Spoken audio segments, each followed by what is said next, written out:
This is Action Sports Jack's Friday Night Blitz.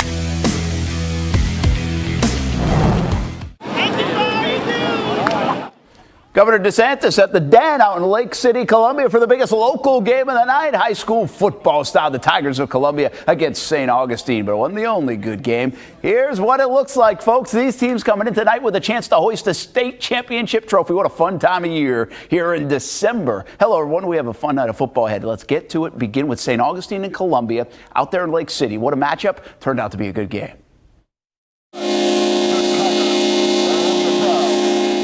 Two schools, two programs, two fan bases that love football. Columbia hosting St. Augustine in the Region 1 6A final. First quarter tied at 7. Sammy Edwards picked off by Amari Farrell. He returns the pick back to the Yellow Jackets 1 yard line. So almost a pick six. Jalen Brown finishes the job, punches it in from a yard out. Tigers lead 14-7. Back comes St. Augustine. 2 straight touchdowns for Devontae Lyons, and the Jackets led it 21-14 at the break. Second half. Following a controversial call, Marcus Peterson drags defenders along the left edge, and we're knotted up at 21. St. Augustine up 28-24 in the fourth quarter. They're looking to seal the deal. Ty Baxter jumps over the line of scrimmage, converts the third down, and it's done. St. Augustine is back, folks. They beat Lake City, Columbia 35-24 in a heck of a matchup. Our own Marcel Robinson at this local matchup. He has more on the victorious Yellow Jackets. Well, it looks like the game of the week vibes have returned to my left pocket because we had a great one out here in Lake City, Columbia. 2 teams coming in here, both on winning streaks, of course.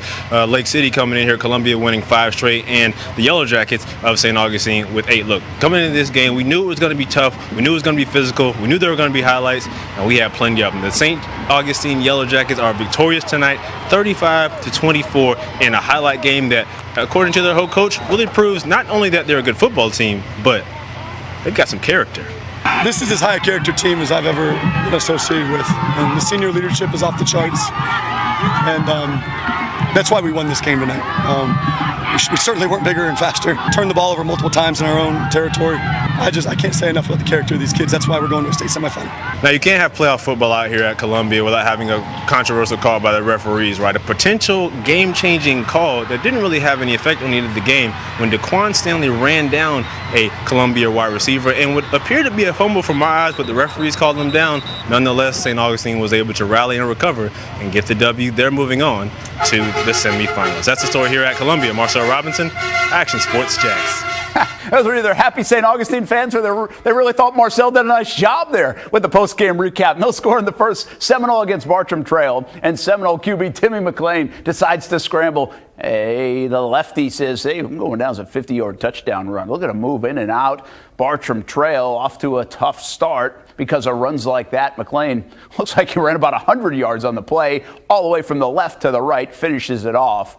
He got it done. Even hurdled some Bartram trail with defenders. 7-0 Knowles. In the second now, it's touchdown Timmy again. Rolls out, uses the sidelines. Couple of blocks, and 21-0 at that point.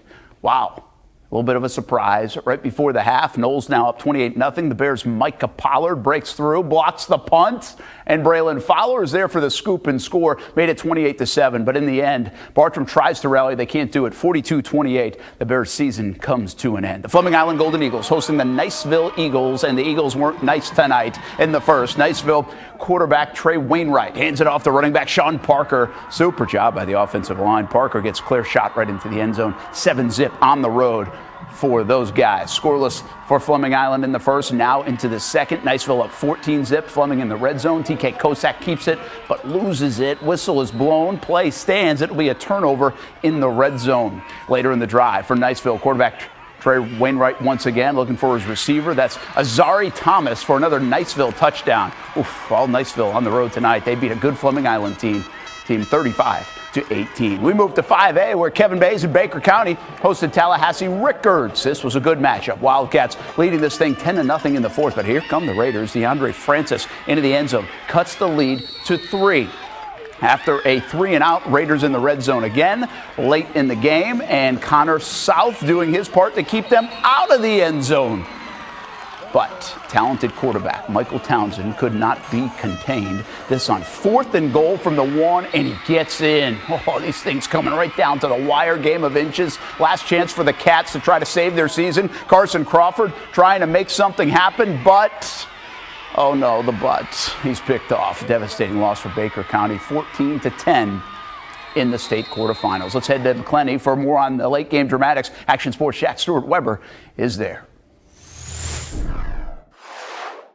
Certainly not the way the Baker County Wildcats wanted to end the season, as a power outage in the second half. The offense just could not get anything going for the final 24 minutes of the game. And despite a Scooby Graham touchdown in the first half and jumping out to a 10-0 lead, the Wildcats fall 14-10. Coach Kevin Mays obviously disappointed, but hoping to go help his team move on from this loss. I'm going to tell them I love them and that they played their tails off, and that I'm proud of each and every one of them. The older guys, I'm going to do everything I can to get them where they want to go. And the younger guys, we're going to have to know we're going to have to get back to work when we get through the holidays. As the Raiders made their comeback in the second half, it was the elusive play of quarterback Michael Townsend, still just a junior for Rickards. Baker County's defense just could not take him down when it mattered most. 4th down conversions and down by the goal line as the Rickards Raiders move on. They're headed to the state semifinals. In McClenny, Stuart Weber, Action Sports Jacks. Yeah, tough loss from Baker County. How about the Bulls Bulldogs trying to go back to the state championship game again on the ropes at home? It needed overtime. We show you the ending next.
You're watching Action Sports Jax Friday Night Blitz.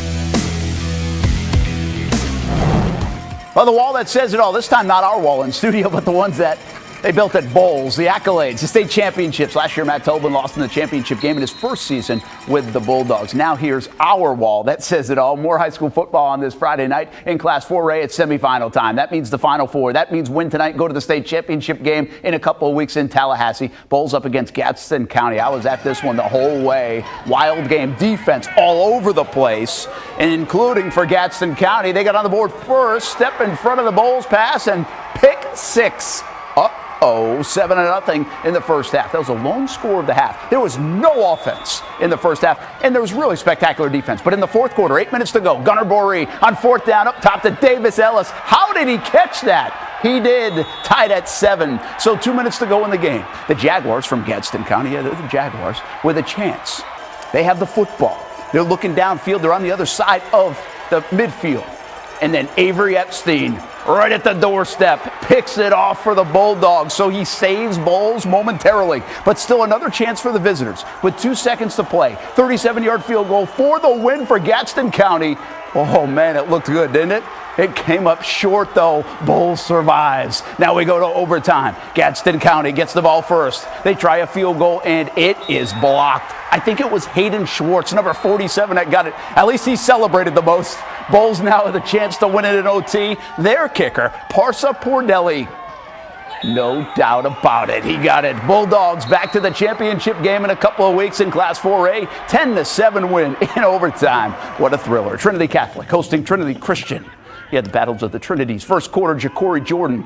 Marcus Burke for the touchdown. Burke, a Gator commit, of course, adds the chomp at the end. Conquerors go up 14-0 over Trinity Catholic, so a good start for them. And their defense has been outstanding this year. Second quarter, 7 minutes to go. Celtics, Jamuri, and Samuel into the end zone. PAT no good. Conquerors still lead 14-6. Still in the second quarter, 80-yard run for the Conquerors. That's LJ Kelly.